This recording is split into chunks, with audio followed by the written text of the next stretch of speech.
Alright, so now I shouldn't get political, but recently President Joe Biden has announced that he's dropping out of the presidential race and endorsed Vice President Kamala Harris as the next president. I wanted to weigh in on this some and discuss it. I want to start by saying this video is based on my opinions. I will include facts where they are readily available and do my best to be unbiased. If you don't agree with me, that's fine, you don't have to, and I'm not forcing you to. However, I ask that you at least hear me out, as I have some good points to bring up. And please, if you're going to debate and discuss in the comments, keep things respectful. I also want to say I have no idea how to feel about Kamala Harris. She just doesn't really make the news much. I don't know what she's doing. I don't know if she would make a good president. Former President Trump, and really I hope he stays former president, has repeatedly attacked Biden due to his age. The main things he's seizing to attack him with is him slipping up on words. Look, I'm reading from a script. I'll put up on screen here how many bits I've had to cut out or re-record from this video from me reading from the script because I fucked up a word or something like that. He's got most of a century on me, and he's sometimes making this up on the fly and sometimes talking for hours. Mistake here or there is completely fine. It doesn't mean he's senile. Plus, he's got so much weighing on him all the time. Can't even imagine how difficult it has to be, and really there's only a handful of people who can, because they've also been president. Trump has also messed up his words too. Surely you guys haven't forgotten about Obama yet. Obama. Despite appearances, Trump is like 85 or something, not much younger than Biden. My next point is that Trump really doesn't give a fuck who gets hurt. He just wants to be president.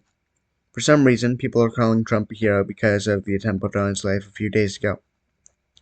I really don't understand the logic behind that at all. Let me run down who the real heroes there were. Firstly, the police and the Secret Service who took out the shooter. They were heroes for stopping him from killing more people. Secondly, the firefighter who unfortunately lost his life during the shooting.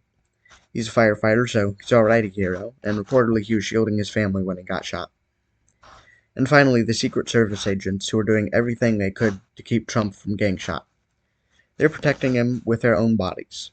Every moment the Secret Service agent is on duty, and even sometimes when they aren't on duty, they are risking their lives to protect government officials. Meanwhile, Trump was trying to get above them for publicity. A lot of people didn't really realize how much danger this was putting everyone else at the event in.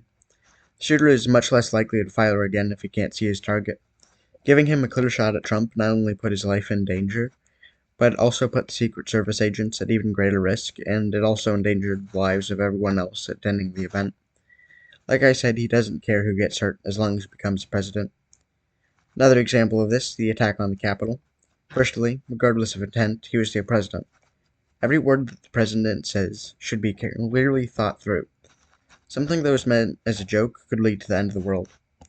His wording made a lot of people think that he intended them to attack the Capitol, and that's what thousands of people did.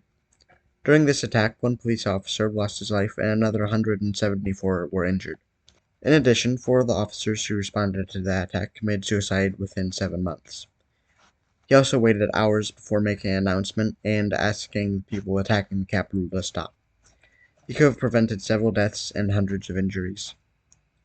I also want to talk about some of the recent laws and controversy that has been going around. Firstly, refusing to ruin abortion is really a loaded topic. If you decide one way, then you're a murderer, and if you decide the other way, you're denying women their rights. Personally, I think that the best solution is just to make birth control easier so there's never a child murder in the first place. If you're going to spend so much time making sure that women can't decide to remove what is medically classified as a parasite from their bodies, at least help them to stop preventing pregnancy if they don't want it. In the case of pregnancies that threaten the life of a mother should absolutely have the choice to get an abortion. In the case of birth defects and such, I still think they should have that option, but if you're going to deny that, at least help them provide for whatever needs the child will have. There should be government funding for that. There's also immigration. Let me remind you guys, immigrants are people. They're not some aliens come to enslave us all. They aren't savages. Just because someone is from a particular country doesn't mean they're immediately going to come here and start killing people. Yes, sometimes immigrants do bad things.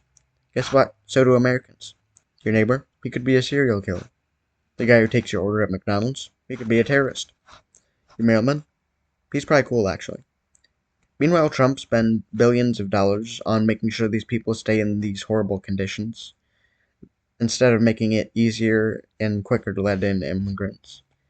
You think that immigrants just leave their houses because they want to come to America to fuck with us? They're leaving their country because they're in horrible conditions that are very detrimental to their health and could eventually kill them. You know what a good solution would be for this? Instead of making them stay in tents and encampments, make some buildings down there. Give them some cots to sleep on and a roof over their head for however long the immigration process will take. Our duty as human beings is to help those who are less fortunate in any way we can. And Trump not only failed to do that for the immigrants, he actively made it harder for them to get help. Trump is also apparently super racist. Someone sent me these after they heard I was making this video, and I'll include the link to the news site this came from in the description. I didn't really have the time to look into this that much myself, and I encourage you to do your own research. You know who should be president? Obama. I was really too young to understand much about his term, but I never really seemed to hear anyone saying anything bad about him, and he clearly has a sense of humor. It takes a lot to be dealing with that much constantly and still be able to laugh. I did a poll in my Discord server while I was writing the script on if people would vote for Obama over Trump if Obama ran again, and every single person voted yes. I'm not saying this is a clear indicator of the public as a whole, but that's a pretty clear message. However, the Constitution states that president can only run for 2 terms, so unfortunately he can't be president again. Trump, meanwhile, has stated in the past that he was going to run for a 3rd term if he wins in 2024, because clearly the rules don't apply to him because he's Trump. However, while Obama can't run, he made it clear that he thinks that Biden is a perfectly capable candidate, and I think we should listen to him. Anyway, I hope this video made you think more clearly about who you're going to be voting for next election. Like I said, you don't have to agree with me, and if you don't, definitely don't need to go and be a dick in the comment section or whatever. Have a good day, love your fellow human beings, and don't be assholes.